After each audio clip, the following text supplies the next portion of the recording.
తిరుమల వంటి చారిత్రాత్మకమైన పుణ్యక్షేత్రంలో ఎవరు ఎలాంటి తప్పు చేసినా వారిపై క్రిమినల్ చర్య చేపట్టడమే కాక భవిష్యత్తులో అలాంటి తప్పులు పునరావృతం కాకుండా ప్రతిష్టాత్మకమైన చట్టం అమలు చేయాలని కూటమి ప్రభుత్వం సంకల్పించింది.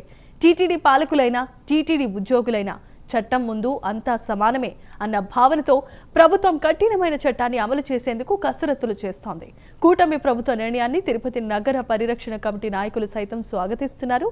ఇక ఇదే అంశంపై మరింత సమాచారాన్ని మా ప్రతినిధి వర్మ అందిస్తారు. పవిత్రతను కాపాడాలని కూటమి ప్రభుత్వం చర్యలు చేపడతా ఉంది. అంటే పంజాబ్లోని స్వర్ణ దేవాలయాన్ని అధ్యయనం చేసి కొత్త చట్టాన్ని తిరుమలలో ఇంప్లిమెంట్ చేసేందుకు రాష్ట్ర ప్రభుత్వం కసరత్తు చేస్తోంది. అంటే స్వర్ణ దేవాలయంలో ఉన్నటువంటి క్రిమినల్ యాక్టు, అలాంటి యాక్ట్ని తిరుమలకి వర్తించే అవకాశం ఉందా లేదా అనేసి అలాంటి యాక్టు ప్రవేశపెడితే ఎంతవరకు సమంజసంగా ఉంటుంది ఏంటి అనేది స్థానికులుగా తిరుపతి వాసులుగా ఎలా అనుకుంటున్నారు, ఏంటి కూటమి ప్రభుత్వం చేస్తున్న చర్యల పట్ల ఎలా స్పందిస్తున్నారు ఏంటి అనేది వారిని అడిగి తెలుసుకుందాం. సార్ నమస్తే. ఇవాళ కూటమి ప్రభుత్వం క్రిమినల్ యాక్ట్ని తిరుమలలో ప్రవేశపెట్టాలని చెప్పే భావనతో ఉంది. ఎవరు ఎలాంటి తప్పు చేసినా కూడా క్రిమినల్ యాక్ట్ వర్తించేలా చర్యలు చేపట్టడం సన్నద్ధమవుతుంది. దీన్ని ఎలా చూడాలి సార్? రాష్ట్రంలో ఎన్డీఏ కూటమి అధికారంలోకి వచ్చిన తర్వాత చంద్రబాబు నాయుడు గారు ముఖ్యమంత్రిగా బాధ్యతలు స్వీకరించి తిరుమల కొండకు వచ్చినప్పుడు తిరుమలని ప్రక్షాళన చేస్తామని చెప్పి స్పష్టంగా ప్రకటించడం జరిగింది.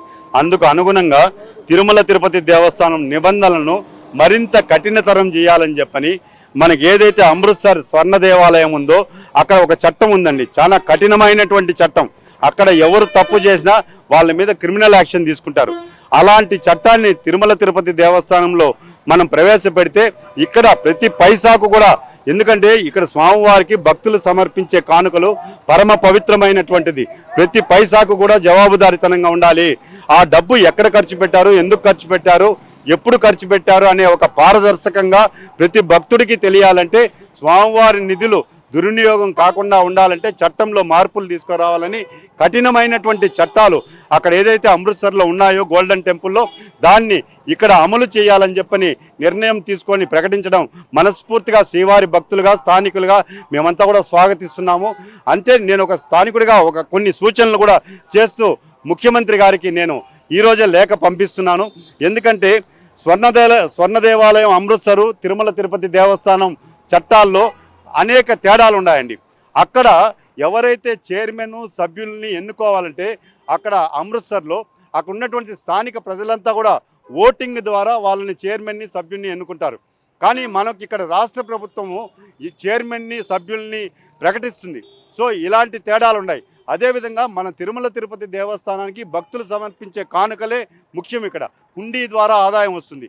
కానీ అక్కడ అమృత్సర్లో చూసినట్టయితే కొంతమంది ఒక ఫండ్గా తయారు చేసుకొని అక్కడ వచ్చే భక్తులకి అన్నప్రసాదాలు ఇవన్నీ చేస్తూ ఉంటారు. ఇలాంటి మార్పులు అనేకం ఉన్నాయి.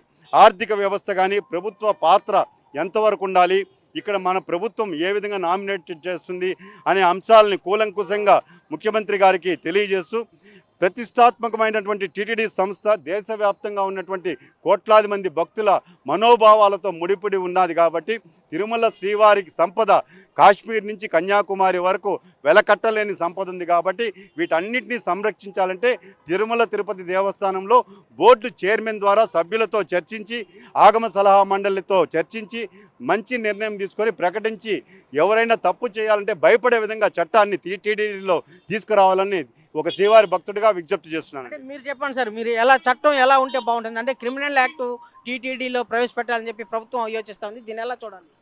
టీటీడీ ఆగమ సలహా మండలి ప్రకారము మనకు పూర్వీకుల నుంచి అక్కడ ఏ విధంగా పెద్దలు మనకు సలహాలు ఇచ్చి ఈ తిరుపతి పుణ్యక్షేత్రం డెవలప్ అయిందో వాళ్ళందరూ సలహాలు తీసుకుని దాని ప్రకారం నడుచుకుని మన తిరుమల వెంకటేశ్వర స్వామిని దశ దిశలా ఇప్పటికే వ్యాప్తి చెందింది. ఇంకా కోట్లాది మందుల మనోభావాల్ని ఆచి చూసి వ్యవహరించి అనేక పెద్దలు ఇంకా పండితులు వాళ్ళందరి సలహాలు తీసుకుని తిరుమల వెంకటేశ్వర స్వామిని మనం అత్యంత భక్తి శ్రద్ధలతో మనం చూడాలని ఈ సందర్భంగా కోరుకుంటూ ఈరోజు తిరుపతి పుట్టినరోజు కూడా ఇది ప్రధానంగా అంటే టీటీడీకి అంటూ ఒక ఆగమ విధానం ఉన్నది.